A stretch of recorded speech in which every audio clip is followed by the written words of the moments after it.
Ang natuklasan namin sa bahay na ito ay halos hindi kapani-paniwala. Misyon naming idokumento ang lahat ng abandonadong bahay sa liblib na isla ng Hachijojima sa baybayin ng Japan.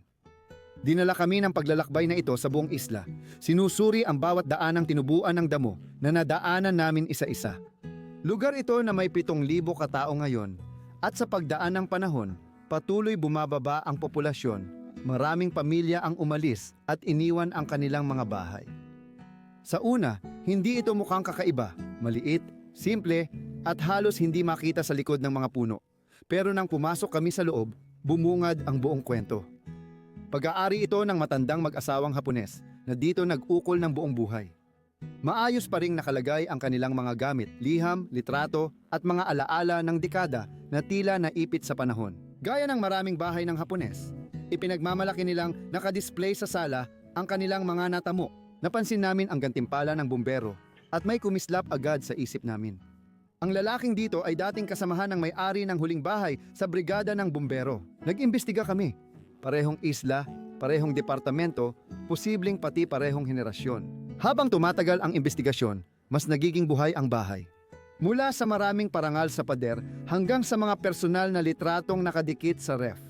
Samahan kami sa huling episode habang tinutuklas ang nakalimutang Hawaii ng Japan, ang isla ng Hachijojima.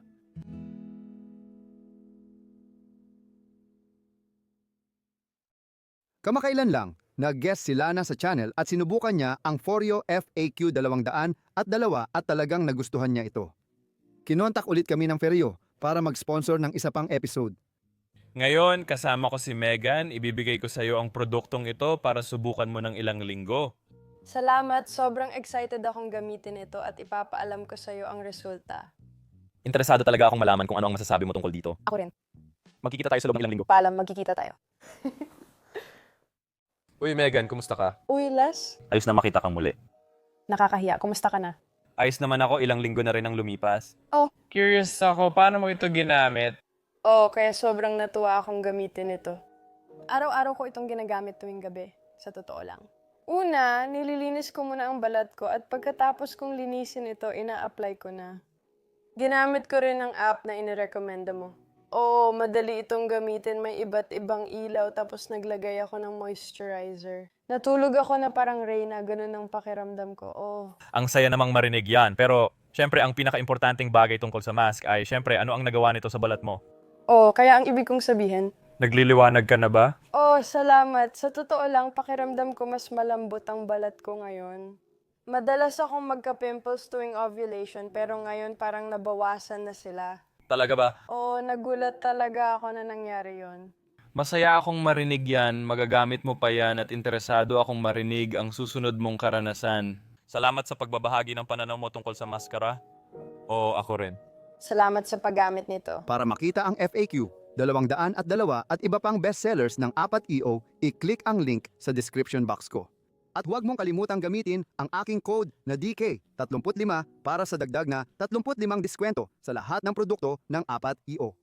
Pwede rin gamitin ang code sa discounted items. Kaya hanggang 50 ang total na diskwento, huwag palampasin ang alok na ito. Balik tayo sa pag-explore. Welcome back sa Bros of Decay. Ako si Leslie sa likod ng kamera. Kasama si Luke, welcome back.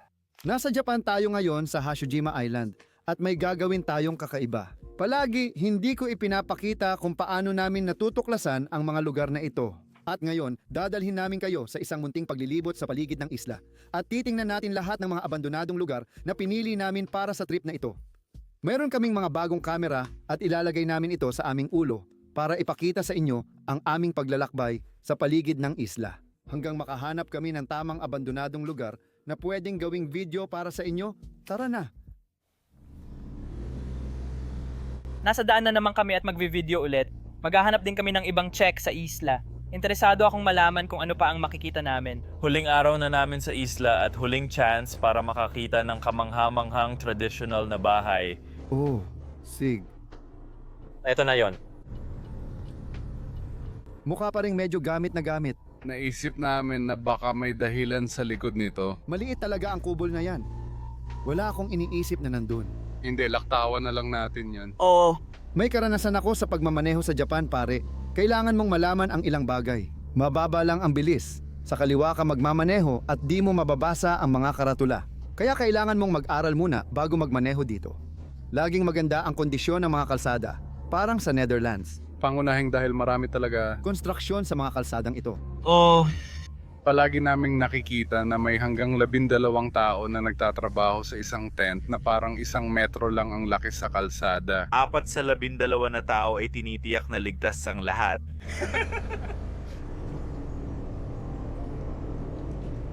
Tingnan mo yan, ang ganda niyan. May ilan pang mga bahay dito sa itaas. Oh, tingnan muna natin yon. Hindi naman ito karahasan. Hindi, Maganda ang itsura. magandang bahay dito.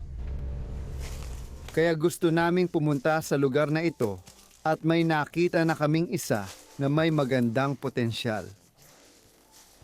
Ibig kong sabihin, ito ang driveway.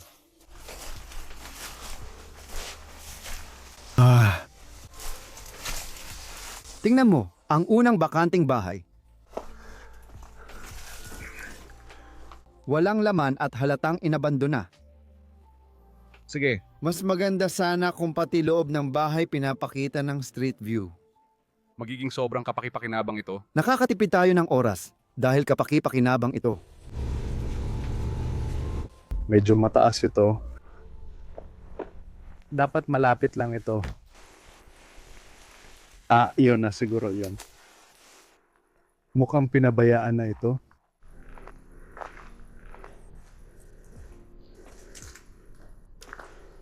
Pero sa tingin ko baka hindi na ito sulit. Kaya si Luke ay parang pumunta lang doon sa bendo. Pero kung saan ko ipinarada ang kotse, parang may nangyari rin doon. Kasi wala na ang buong bubong dito. Tuluyan na itong gumuho sa loob. Oh. Hindi na ito magiging marami. Mukhang matagal na itong hindi nagagamit. Sige, tingnan natin ang susunod. Kaya ngayon tinitingnan ni Leslie ang huling lugar sa bahaging ito ng isla. Dahil ang bahaging ito ng isla ay hindi kasing sagana ng inaakala namin. Kaya kung hindi ito ang bahay na hinahanap namin, lilipat kami sa susunod na bahagi ng isla. Pero magdasal na lang tayo at umasa. Isang maliit na dambana ito.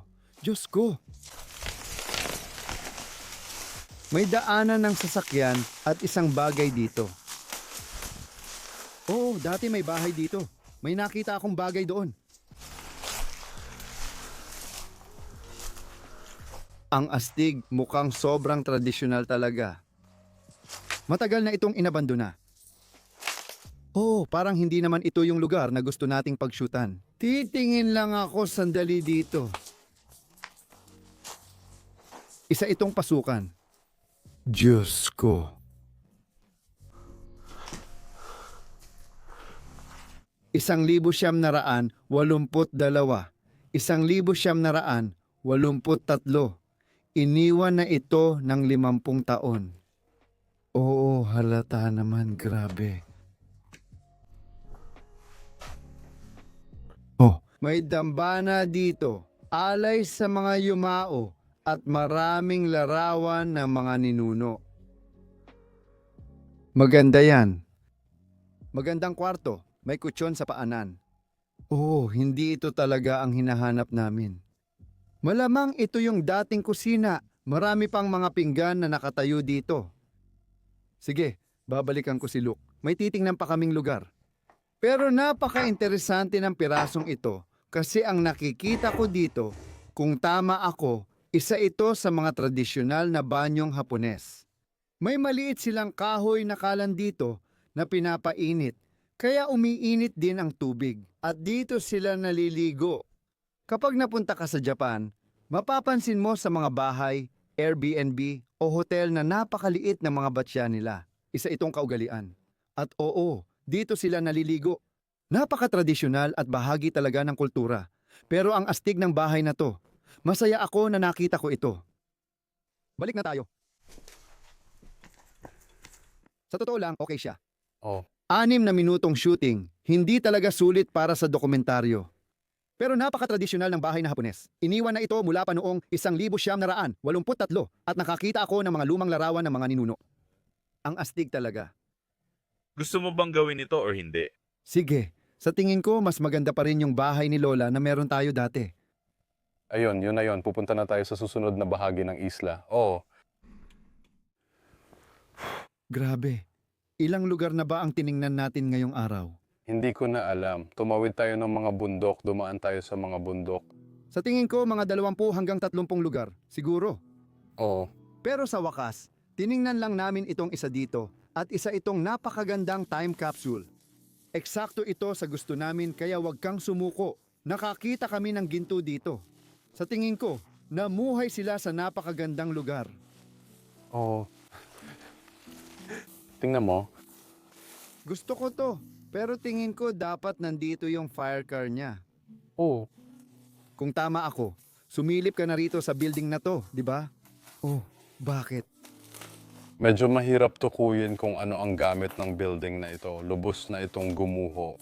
Nakikita ko ang isang pre-dider at may mga traditional na gawa sa kahoy na cabinet doon katabi ng pre-dider. Sa tingin ko, Pero wala namang talagang interesting para sa pagkuha ng video. Tama ba? wala. Sige, laktawan na lang natin ang gusali at mag-focus tayo sa bahay. Maayos pa ang bahay dahil kakalis lang dito. Suriin natin kung may kuryente pa. Hindi, naputol na yon. Pero oo, sobrang saya ko na nahanap natin ang lugar na ito at na maikukwento natin sa inyo ang kwento ng mga taong minsang nanirahan dito. Maligayang pagdating sa loob ng bahay ni Nakasutoshi at Tokyo. At sila ang dalawang taong nanirahan dito. At si Kazutoshi ang huling taong tumira sa bahay na ito. May naririnig akong pinto. Malamang hangin lang yon. Medyo nagiging paranoid na ako pero si Kazutoshi ang huling taong nanirahan at tumira dito sa bahay na ito. Tingnan natin dito sa may pasukan. Una, dahil napakagaling siya at marami siyang nagawa sa buhay. Una sa lahat, napansin na ito ni Luke kanina pa. Pero nandito ang iba't ibang klase ng mga pamingwit. Oh. At konektado yan sa takip na ito. Dito, titingnan ko kung ano meron. Walang gagamba sa... Kahit sinong Obi na field staff. Ah, sige. Si Yobi ang lumikha ng exciting na eksena ng pangingisda. Kawili-wili yan. Oo, ang daming gamit dito sa sahig. Ito ang kanilang tradisyonal na pasukan ng mga Hapones, kung saan inaalis nila ang kanilang sapatos at nagsusuot ng tsinelas bago pumasok sa bahay. Pero ang talagang kawili-wili tungkol sa pasukan na ito ay itong display cabinet dito.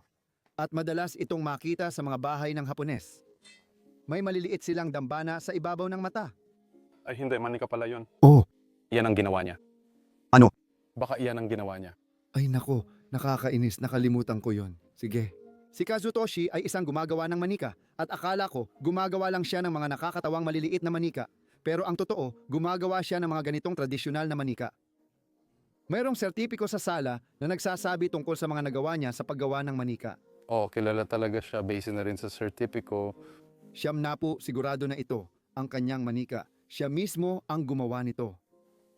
Tradisyonal na babae na nakasuot ng kimono. Maganda. Uy, anong petsa nito, Luke? Tiningnan mo na ba yon? 2,022. 2,022 Agosto. 2,022. At ito ay isang mapa ng isla dito kung saan tayo naroroon ngayon. Nagtataka ako kung ano ang ibig sabihin ng mga pulang linyang ito. Wala akong ideya.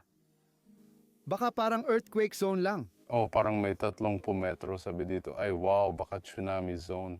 Hindi ko alam kung may tsunami. Baka yun ang danger zone. Tingnan natin dito kasi lahat ng damit niya nakasabit pa rin dito. Si Kazutoshi ang huling taong tumira sa lugar na ito. Tingnan mo dito. Kahit ang mga damit niya sa trabaho nandito pa rin. Oo nga pala. Kaya pala, bumbero si Kazutoshi. At interesado akong malaman kung ito ba ang sombrero na suot niya. Malamang ito ang sombrero na suot niya habang nagtatrabaho bilang bumbero. At meron pa tayong isa dito. Tingnan mo. Ito ay isang berde at isang puti. Tungkol sila sa berde. Malamang, nakasulat dito ay pamatay sunog. Dito, pareho silang berde. Hindi, ayos lang. Yung isa ay nasunog lang sa araw. Oo, naglingkod siya ng 30 taon. sa serbisyo at pamatay sunog. Ang galing di ba? Nakikita ko rin ang isang frame dito sa likod. Ay, ang ganda naman ng pinintang tanawin. Malamang sa isla ito. Napakaganda talaga. Hindi ko inisip yun. Baka sa Europa pa nga. Oh, Parang Europa o Hilagang Hapon dito ngayon. tingnan mo ang mga maliliit na ito. Uy, mga maliit na salamander. Nagpapahinga lang sila sa likod. Napahanga talaga ako ng bahay na ito nang makita ko ang mga kwartong ito, lalo na itong isa. Medyo magulo tingnan, pero ipapakita namin ang ilang bahagi ng kwartong siguradong magpapahanga sa inyo. Kaya si Kazutoshi, matanda na siya, kailangan siyang alagaan. Maraming gastusin sa medikal, kaya dito siya natulog sa sala sa huling bahagi ng kanyang buhay. Ito ay parang kama sa ospital at makikita mong electronically controlled ito. Pwede mong buksan ang ilaw gamit ang switch dito.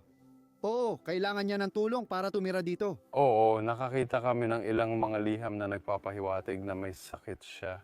Oo, syempre. Pero ano nga ba talaga yon? Mahirap talagang isalin ang mga palatandaan sa Hapon sa Ingles, kaya hindi namin alam. Baka may masasabi ka tungkol dito. Sa tingin ko parang chabuday ito. Oo, baka may pagkakaiba sa personal na dambana at dambanang Budista, pero mukhang personal talaga ito. At namatay siya noong 2000 at 11 bago siya, kaya malamang inilagay niya ito dito para alalahanin siya. Oo, pero wala akong nakikitang paano ko ba sasabihin mga alay para sa kanya. May ilang insenso dito. Pasensya na, magsusuot muna ako ng gloves mamaya. Oo, may ilang insenso. May ilang bagay dito at mukhang hindi kami sigurado. Pero para sa amin, parang ito ay para alalahanin ang kanyang asawa. Tokyo. Ang ganda naman yan, isang napakagandang antigong piraso. May sulat sa likod na sa kasamaang palad ay hindi pa namin naisalin, kaya hindi namin alam kung ano talaga ito. Mahirap talaga itong isalin. Nandito rin sa itaas ang mas malalaking larawan niya. Makikita mo na mukha siyang napakagandang babae at yung lalaki parang napakaluma ng litrato niya. Kailangan kong sabihin, oo, interesante. Pero sa paligid ng kwarto, makikita mo rin na may mga iba't ibang parangal na nakakalat o nakatayo sa dingding. Pinag-uusapan nila ang sertipiko ng paggawa ng manika. Ang pag-apula ng sunog. Siya ay 30 taon bilang bumbero, isang lider ng koponan at bumbero, at iba't ibang uri ng mga parangal sa paglilingkod sa komunidad. Isa siyang mahusay na tao na ipinagmamalaki ng mga Hapones at ginagaya sa kanilang pagsisikap sa buhay. Punong-puno lang ng gano'n ng kwarto. Oo, mas marami pa ito kaysa sa bahay kahapon. Oh, at parang siya ay isang, Arts at crust. pero kinikilalang master ng sining. Oo, mas maraming parangal ang lalaking ito kaysa sa kanya. Sige, tingnan natin dito sa mga sliding door na ito. Dito nilalagay ang mga futon, kaya makikita mo ang mga tatami mat sa sahig at dito inilalagay ang mga futon sa ibabaw. Isara natin ito. Oh, tingnan mo sa taas. Oo, inukit na kahoy. Oh, ito ay hindi ako sigurado pero tatawagin ko silang parang ranma. Pero kadalasan may mga disenyo ito ng hayop, kaya hindi ko alam kung may iba pa itong tawag. Pero tulad ng traditional na ukit sa kahoy sa itaas, tulad ng shoji na pinto, kahit na hindi ito shoji na pinto dahil nakasara ito. Nakakatuwa. Patuloy naming inaalam ang tawag sa mga bagay sa bahay na Hapones. Kaya ilalagay namin sa screen ang lahat ng maling nasabi namin. Siyempre, pero patawarin nyo kami doon. Pero tingnan nyo kung gaano sila kanipis. Tingnan mo, kung mapapansin mo, maraming bagay sa bahay na Hapones ay sobrang marupok. Parang konting tulak na lang, mababasag na. Tingnan mo, may Shinto dambana sa pader. Oh, medyo mataas yun. Oo, maganda rin ito. Gusto ko ito, lahat ng gawa sa kahoy, parang gawa kamay, inukit ng kamay, at isa itong tradisyonal na bahagi ng kulturang ito. Gusto ko yon. Sa mga video natin, nabibigyan natin ng chance ang mga tao na makita ang bahay na di nila makikita sa buhay nila. Kasi kung pupunta ka sa Japan sa isang hotel o RBB, hindi mo makikita ang ganito. Hindi, at may natututuhan tayong bago araw-araw at sana ganun din ang mga nanonood. Tama, yan talaga ang layunin ng channel na ito. Gusto naming magturo sa inyo, pero gusto rin naming isama kayo sa mga adventure namin. Kinuha ko na itong scroll dito at gusto ko lang ipakita ito. Marami pang mga parangal na hindi pa na ipa-frame dito sa bahay na ito. Napakagaling ng mga taong ito. Hindi ko alam kay Tokyo, pero sigurado ako kay Katsutoshi, napakagaling niya. Hindi ko masyadong nabasa ang tungkol sa babaeng umalis dito, pero nakita rin namin ito dito. Tama ba? Unang premyo sa karaoke. Tingnan mo yung maliit na lalaki sa itaas. Tingnan mo kung gaano kaastig itong bagay na to. Oo, yung mga pakpak ng agila doon sa ibaba, tapos makikita mo dito. Sa tingin ko nangyari ito noong 1987 ayon sa nabasa ko sa mga notes ko. Pero oo, karaoke, isa sa pinakamalalaking tradisyon sa Japan. Pwede ba kitang tanungin? Oh.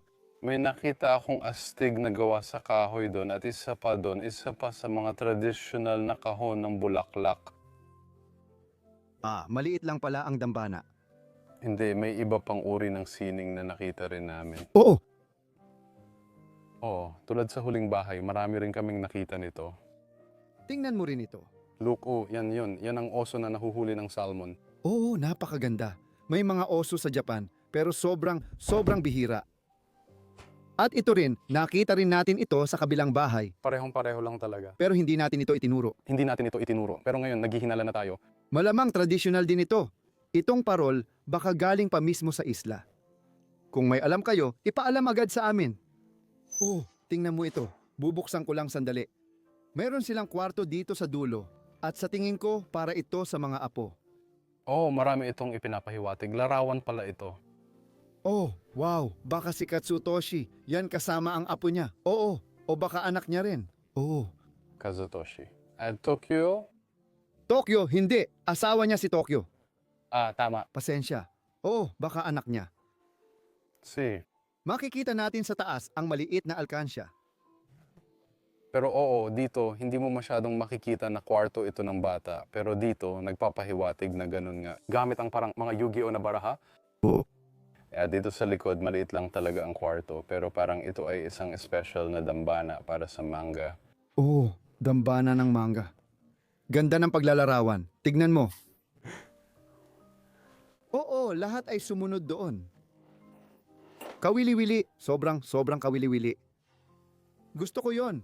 Kaya natapos na natin tingnan ang 2 kwarto dito at ngayon oras na para silipin ang kusina ng bahay. Siksikan ulit. Ang daming gamit dito. Makikita mong talagang tinitirhan ito. At ito lahat ang mga alaala noong nakatira pa rito si Katsutoshi. Dito nanirahan si Katsutoshi sa kanyang huling buhay. At nandito rin ang mga kalendaryo mula 2000 at 22 muli, Setyembre 2000 at 22 din. Saan mo nakita ang 2023? Akala ko 2023 yon. Sandali, teka lang. Nasaan dito yon? Sa tingin ko lahat ay tumutukoy sa 2022. Hindi, mali ko yun. Nagkamali ako doon. Oo. Sa itaas ay may isa pang maliit na dambana, Oh. isa pang maliit na alay para sa mga Diyos. Sa tingin ko, ito ang unang ganitong putahe at dambana na nakita natin. O kahit papaano para sa amin, mukhang kakaiba ito kumpara sa mga hindi edukadong taga-kanluran, mga puting lalaki. Oh, tingnan mo ang orsan. Tumatakbo pa rin, hindi ako makapaniwala. Oh, pero naipit na ito.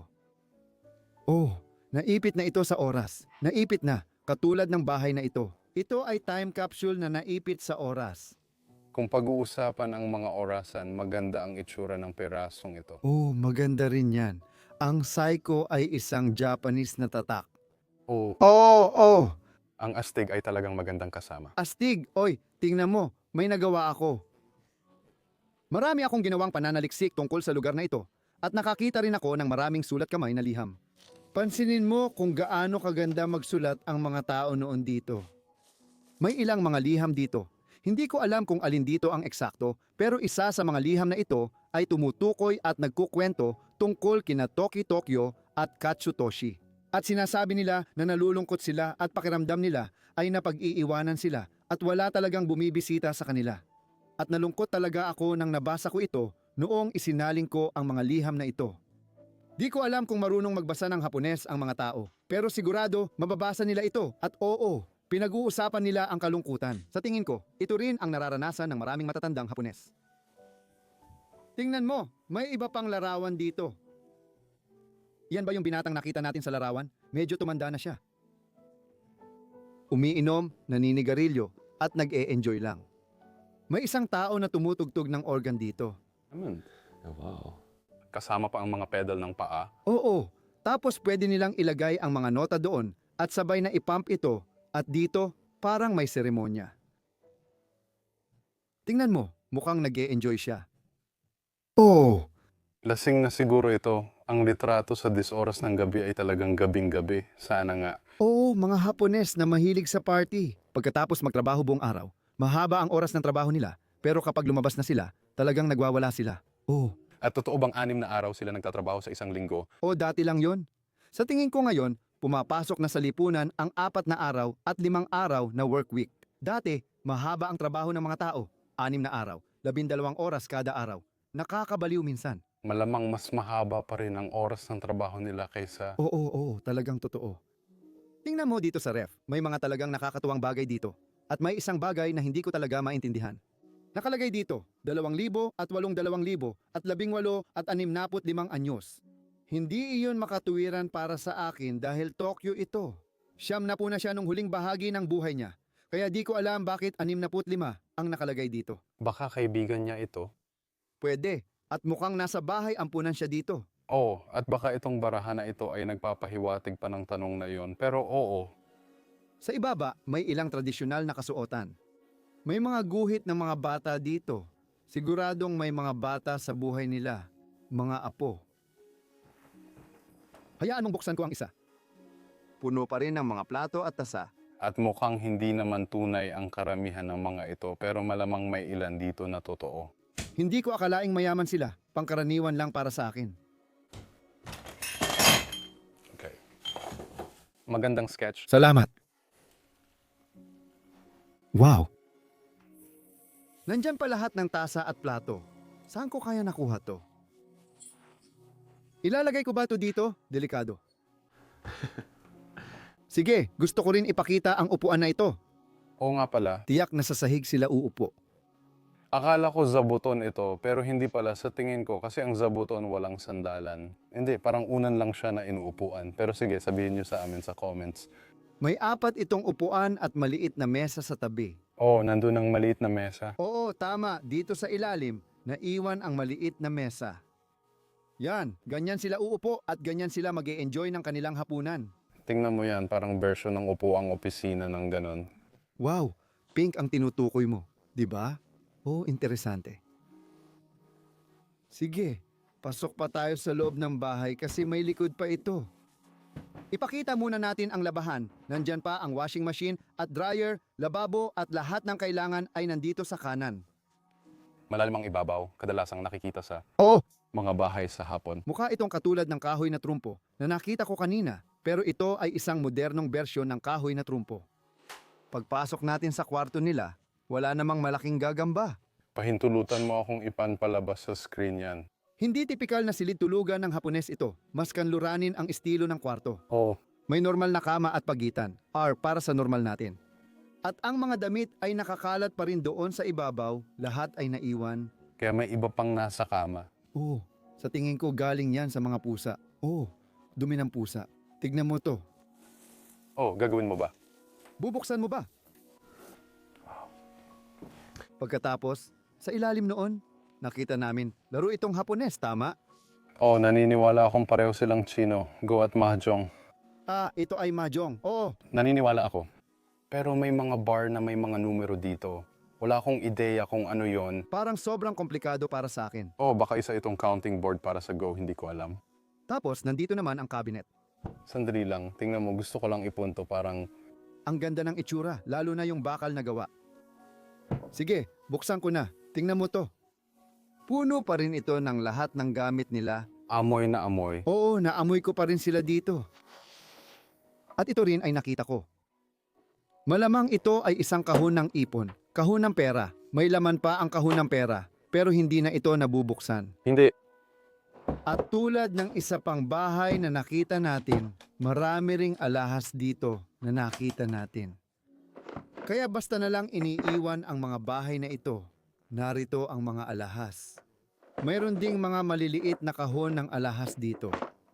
Makikita mo ang maliliit na pin at lahat ng naiwan pati na rin itong mga ito. Magaganda, magagandang alahas. May babaeng naiwan dito. Nakita ko rin ito at gusto ko talaga ito. Sa tingin ko, maaaring mga singsing pangkasal pa nga ito. Oh, Maaaring ito ang kanilang wedding ring. maaring ito ang kanilang mga singsing pangkasal. Oh, Wow! Naiwan pa rin dito sa bahay pagkatapos ng mahabang panahon. Nakakabilib kung paano naiwan lahat ng iyon. Isasara ko na ito. At dito sa kabila, meron silang parang, boudoir o aparador na may mga tradisyonal na damit sa loob at nandoon. Tingnan mo pa rin ito. Wow. Ang gara. Maganda ring tingnan ang mga pindutan. Ipapakita ko sa'yo. Parang mga crest pa nga ang itsura nila. At ito ba ay kimono o hindi? Hindi, mas moderno ang dating nito, pero yung disenyo, Oo, nagpapakita nga ng kimono style, tama? oo. Parang puro pambabae ang mga damit. Oo nga. Tokyo.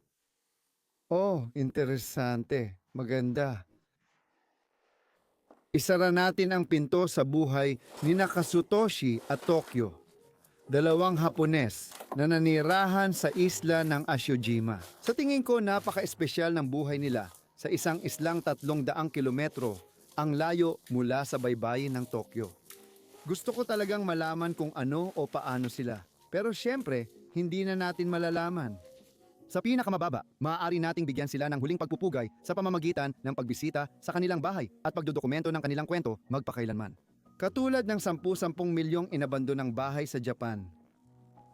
Tingnan mo, ano ang masasabi mo tungkol sa kamanghamanghang isla na ito? Mahal ko ang islang ito kasi napakaliit niya. Pero ang dami mong pwedeng makita at tuklasin at sobrang bait ng mga tao dito. Parang halos wala talagang turismo dito or yung international na turismo ay parang Halos walang international, halos wala talaga. pero nagdadala rin yan ng parang isang probinsyang dating. Parang mabagal at madali ang buhay dito. Hindi ko inasahan ito. Akala ko sobrang pangturista ang isla, pero hindi pala ganoon. At binigyan kami nito ng tunay na pakiramdam. Iniisip ko ang islang ito, mula ngayon, iiwan na namin ang islang ito. At babalik kami sa mainland Tokyo, kung saan mag-e-explore kami ng mga bundok sa hilagang kanluran ng Tokyo at pagkatapos ay tutungo kami pababa sa timog ng Japan. Marami pang milyong bahay ang pwedeng tuklasin at marami pa kaming ipapakitang magaganda, kaya abangan ninyo.